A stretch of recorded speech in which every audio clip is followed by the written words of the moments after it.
Well, hello, friends. I hope you're having a great day today. Hey, you know, this is the day the Lord has made, so we might as well just rejoice and be glad in it. And what a beautiful day it has been. I hope you can see behind me some of the scenery me and some of these guys have been looking at all day. We've been out about 30 miles from Orange Beach fishing, had a real good day. Keith Cooper's here, Mark Gray's behind the camera, Chad Cooper's here, but he has to be quiet. Jarrett Pearson's here. We out here with Big Bob's Charters, Bobby Townsend himself. We've had a good day fellowshipping. Well, hey, this is Tuesday's edition of Take 5, and we just thought we'd do something a little different while we're out here fellowshipping together. You know, we've been talking about this week that idea of peculiar people at work. And I realize when we say the term peculiar, we think of, you know, people odd, people that are different than us. But we really need to get God's definition of peculiar. We actually pulled this text from 1 Peter chapter 2, verse 9, 11, and 12. I'm going to read it to you here real quick. He says, "You are a chosen generation, a royal priesthood, a holy nation, a peculiar people, that you should show forth the praises of God because He brought you out of darkness into His marvelous light." Now, all four of those things really mean something, and they deserve a lot of time, but we can't devote our time to that. What are we chose for? One, he said we're a chosen generation to be a royal priesthood. Priests connect people to God. That's our responsibility. Then he said we're supposed to be a holy nation. That means we're to be separated, segregated, and given completely over to God. He should be our first and only love. And then thirdly, we're called and chosen to be a peculiar people. Now, that idea of peculiar, it's not like you and I think just because somebody's different than us, but it does mean to be different. But it's spiritually different. It's to belong exclusively to someone. It's to be odd. It's to be strange. It's to stand out in the world that we live in today. And here's why.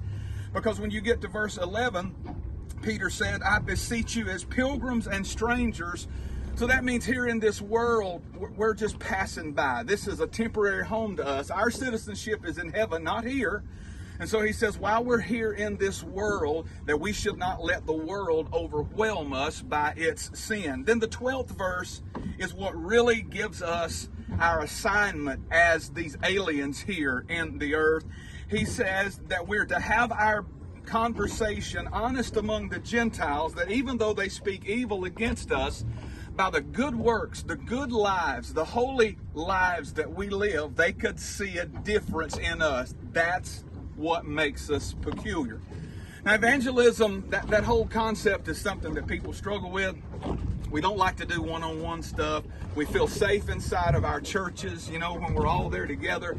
But we come to church to be strengthened and then to be scattered during the week so we can make an effect in this world.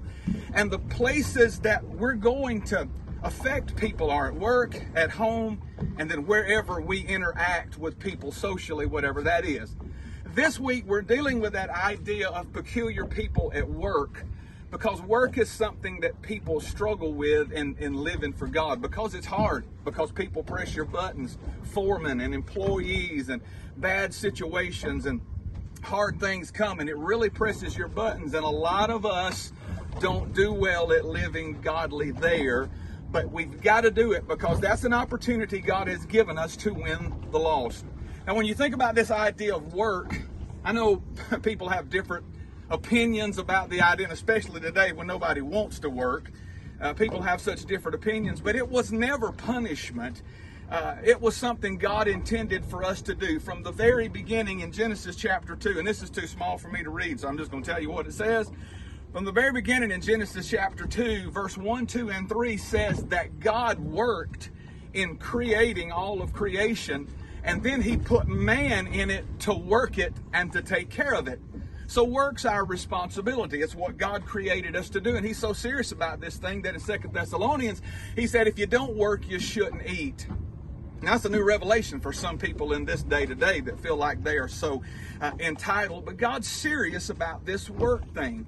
And so we have got to be serious about living godly while at work. Because let's face it, we spend more of our time with people at work almost than we do with family and friends. All these guys here, with the exception of me and Bobby and Mark, because we don't have real jobs, and that just leaves Chad and Keith and Jarrett, and I don't think Jarrett has a real job, and Chad don't work, he's lazy, and then that just leaves Keith, but I know how he works, so none of us are no count. So it really don't matter. But we spend the majority of our time at work around people that need Jesus. And that's where we can let our light shine. That's what Peter was talking about when he said, live godly lives when you mix with unbelievers. That's our responsibility to do that. So let me encourage you today. Even though work may be difficult, even though you may not be in the best situation, or maybe you're in your dream job right now, whatever the case may be, use that as a platform to live a godly life so that people can see Christ in you, and then perhaps that will open up a door for you then to open your mouth and testify to them about the goodness of God, and that can bring hope to them just like He brought hope to you. Don't waste this opportunity. And sometimes you're going to have to live out loud for Christ a long time. It may be months, it may be years, it may be decades that you have to keep living the life until finally it has an effect on somebody. They see you're for real. And then Peter said, when they see that and that woos them to Christ, then they will rejoice in God because of the witness you had, that witness that actually brought them to Jesus Christ. Hey, so working as a peculiar person is important, and it's something that God wants every one of us to do. Well, hey, I got to get out of here. It's getting dark. We've got to get back to the land, and then we're going to go eat at Paula Dean's. So we're going to have a good evening here. Hey, I look forward to being with you on Wednesday's edition of Take 5. Until then, God bless you. Have a great and glorious day.